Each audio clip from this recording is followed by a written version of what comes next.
মিতু দাদা, তুমি এলবাৰ্ট আইনষ্টাইনৰ জীৱনৰ কিছুমান আমি নজনা কথা ক'ব পাৰিবানে? মিলি, কিয় নাজানিম। কেইটামান মই তোমাক আজি এলবাৰ্ট আইনষ্টাইনৰ জীৱনৰ নজনা তথ্য ক'ম দেই, তুমি শুনিবা। মিতু দাদা, কোৱাচোন, মোৰ শুনিবলৈ বৰ মন গৈছে। শুনিবা তেন্তে দেই। এলবাৰ্ট আইনষ্টাইন, যাক পৃথিৱীৰ সকলোতকৈ বুদ্ধিমান ব্যক্তি বুলি ক'ব পাৰি। তেওঁৰ জন্ম কেতিয়া হৈছিল জানা? 1879 চনৰ 14 মাৰ্চ তাৰিখে জাৰ্মানীত জন্ম হৈছিল। সময়তকৈ কিছু দেৰিকৈ তেওঁ কথা ক'বলৈ শিকিছিল দেই, আৰু সেইকাৰণে কিন্তু বহুতে তেওঁক প্ৰথমতে বোবা বা অকৰা হ'ব বুলিহে ভাবিছিল শৈশৱকালত। কিন্তু সময়তকৈ দেৰিকৈ কথা কোৱা এই ল'ৰাজনেই বা এই শিশুটিয়ে এদিন কিন্তু গোটেই বিশ্বতে খলকনি তুলিছিল, বুজিলা। প্ৰথমতে তেওঁক পৰিয়ালৰ লোকসকলে ভাবিছিল তেওঁ সিমান বুদ্ধিমান নহ'ব কিজানি, কিন্তু পৰৱৰ্তী সময়ত তেওঁ সকলোকে বুজাই দিলে যে কেৱল শৈশৱৰ লক্ষণবোৰ দেখি এটা শিশুটোৰ ভৱিষ্যতে কি হ'ব সেই কথা কোনো ডাঠি ক'ব নোৱাৰে, বুজিলা। আৰু বহুতে শিশু অৱস্থাতে দেখা দিয়া লক্ষণবিলাকৰ ওপৰত ভৱিষ্যতৰ কথা ক'লে মানে সেয়া সত্য নহ'ব পাৰে, বুজিলা। তাৰমানে সৰুতে দেখা শিশুৰ গাত দেখা লক্ষণবোৰ ডাঙৰলৈ সি পৰিৱৰ্তন হ'ব পাৰে, নহয়নে মিতু দাদা? সেইটোৱে হৈছে আচল কথা। আৰু আন এটা মজাৰ কথা কি জানা মিলি? আইনষ্টাইনে শৈশৱত গণিতত বৰ দুৰ্বল আছিল। সেয়ে তেওঁ শিক্ষকে এদিন কৈছিল, তুমি গণিতৰ শিক্ষক হ'ব কেতিয়াও নোৱাৰিবা। অথচ সেই মানুহজনে ডাঙৰ হৈ কি কৰিছিল? আপেক্ষিকতাৰ তত্ত্ব আৰু বিখ্যাত যিটো সমীকৰণ E=mc², সেইটো আৱিষ্কাৰ কৰিছিল তেওঁ, বুজিলা। আৰু শিশুকালত আইনষ্টাইনক সকলোৱে কি বুলি ভাবিছিল? মই আগতে কৈছোঁ, অকৰা বা বুৰ্বক বুলি ভাবিছিল, কাৰণ তেওঁ বহু দেৰিলৈকে তেওঁ মাত ফুটা নাছিল। অৰ্থাৎ 4 বছৰ বয়সতহে তেওঁৰ মাত ফুটিছিল, বুজিলা।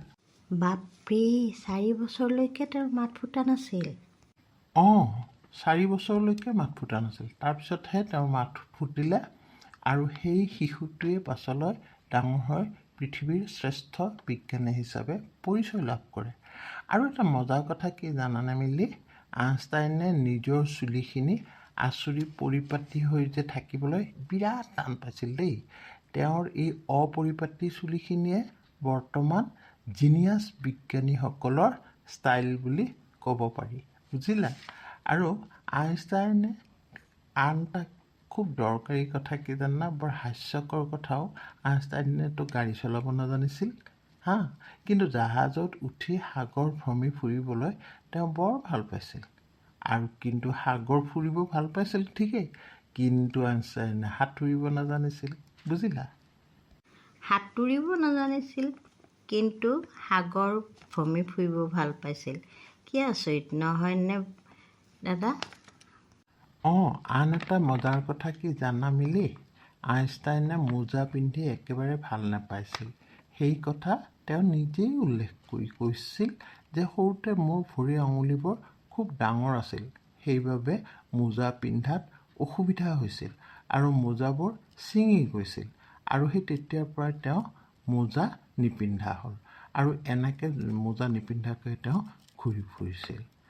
আৰু এটা কথা, 4 বছৰ বয়সলৈ যে তেওঁৰ মাত ফুটা নাছিল বুলি কৈছিলোঁ মই, সেই যে 4 বছৰলৈকে মাত নুফুটা আইনষ্টাইনে এদিন হঠাৎ তেওঁ এটা বাক্য কৈ দিছিল, আৰু তেওঁৰ বাক্যটো শুনাৰ লগে লগে মাক আৰু দেউতাকে আনন্দত আত্মহাৰা হৈ উঠিছিল। কাৰণ তেওঁলোকে ভাবিছিল আইনষ্টাইনে হয়তো ভৱিষ্যতে কেতিয়াও কথা ক'ব নোৱাৰিব আৰু বোবা হৈ থাকিব, সেইটো ভাবিছিল। দুখ লাগিছিল তেওঁলোকৰ, ভয় কৰিছিল। কিন্তু হঠাতে তেওঁ এদিন এটা বাক্য কৈ দিয়াৰ কাৰণে মাক দেউতাকে আনন্দত আত্মহাৰা হৈ গৈছিল, বুজিলা। বোবা বুলি ভবাৰ পিছত ল'ৰাটোৱে যেতিয়া কথা ক'ব পাৰিলে, তেতিয়াতো মাক দেউতাকৰ আনন্দ লাগিবই, নহয়নে মিতুদা?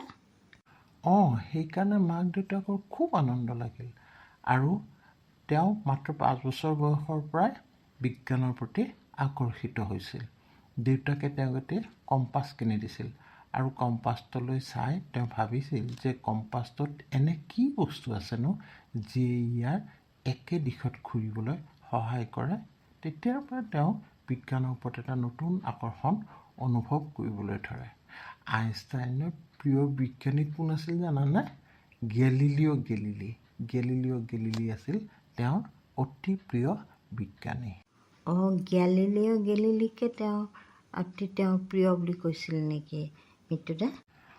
গেলিলিঅ' গেলিলিকে তেওঁ অতি প্ৰিয় বিজ্ঞানী বুলি তেওঁ কৈ গৈছে। আইনষ্টাইনে কেতিয়াও পৰমাণু বোমা আৱিষ্কাৰ কৰা নাই, সেইটো ঠিক, কিন্তু পৰমাণু বোমা আৱিষ্কাৰৰ ক্ষেত্ৰত তেওঁৰ আৱিষ্কৃত সূত্ৰ ব্যৱহাৰ কৰা হয়। আৰু এই কথা যেতিয়াই আইনষ্টাইনে গম পাইছিল তেওঁৰ কিন্তু দুখত ম্ৰিয়মাণ হৈ পৰিছিল, কিয়নো তেওঁ জানিছিল যে তেওঁ আৱিষ্কাৰ কৰা সূত্ৰই যদি গোটেই মানৱ জাতিক শেষ কৰি দিব পাৰে, তাৰমানে পৰমাণু বোমাৰ কথা কৈছে, যদি শেষ কৰি দিব পাৰে ইয়াতকৈ দুখৰ কথা আৰু একো নাই, বুজিছা? সেইকাৰণে তেওঁৰ বৰ দুখ লাগিছিল। তেওঁ যেতিয়া শুনিছিল যে পৰমাণু বোমা আৱিষ্কাৰৰ ক্ষেত্ৰত তেওঁৰ সূত্ৰ ব্যৱহাৰ কৰা হৈছে, বুজিলা? তেতিয়া তেওঁ বৰ দুখ লাগিছিল। গতিকে আইনষ্টাইনৰ জীৱনৰ এই নজনীয় তথ্যবোৰ আমি যেতিয়া শুনো তেতিয়া আমাৰ খুব ভাল লাগে। তোমাৰ কেনেকুৱা লাগিছে মিলি? মোৰো খুব ভাল লাগিছে মৃত্যুদা। আৰু ক'বা দে কেতিয়াবা আইনষ্টাইনৰ এনেকুৱা কিছুমান কথা, মই এইকেইটা কথা একেবাৰে নাজানিছিলোঁ, আজি জানি খুব ভাল লাগিছে মোৰ। আৰু ক'বা দেই দাদা। সময় পালে নিশ্চয় মই তোমাক ক'ম দেই মিলি। আজিলৈ আহোঁ।